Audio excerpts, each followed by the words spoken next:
with NBA players behaving badly.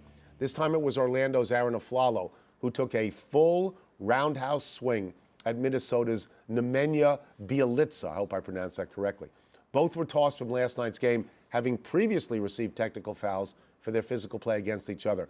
Wilbon, let's start small. What kind of punishment should Afflalo receive? I give him 5 games. That's a lot. So Haymaker. 5's a lot. 5.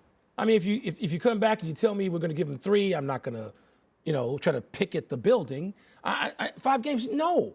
No, the league, very carefully, with agreement from all sides, has gotten away from that kind of behavior, which you and I covered games when this happened every other night. But you can't have that anymore. And the league has said no, and players and owners understand it. And so Afflalo does this. And, the stuff that led up to it, it wasn't egregious. It was pushing and shoving, and somebody got an elbow. So what? You can't do that. So we sat here yesterday, and I told you that I understand that the league is riding high now, and everybody loves the league, and that's great for the league.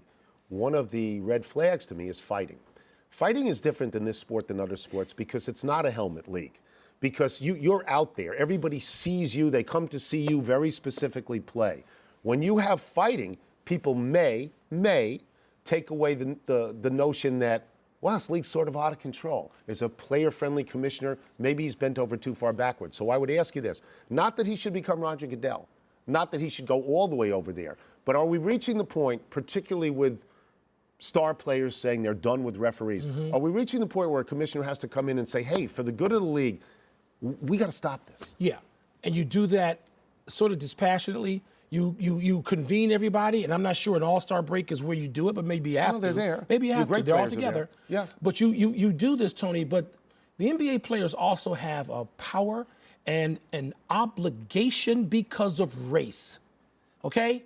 To the public and to each other, and they understand an extra burden that baseball and football and hockey, damn sure not hockey, they don't have that. And so this is part of the conversation that is going to have to be led by the Players Association, right? That includes Chris Paul, and by the stars of the league, which starts with LeBron James, and they're not afraid of this conversation. So, they understand it. I know we're over the bell, but let's stay with the race for a second, because if there's a problem, for example, in baseball, if a pitcher of one race waits 3 months and gets back at a batter of another race, that, people do notice that. Do you think fights between black players and white players become more dramatic and are more alarming? I think they're less dramatic than probably ever, in part because people don't even know what everybody is. Right. People from Eastern Europe and interracial situations, people don't examine this in quite the same way. It can be obvious.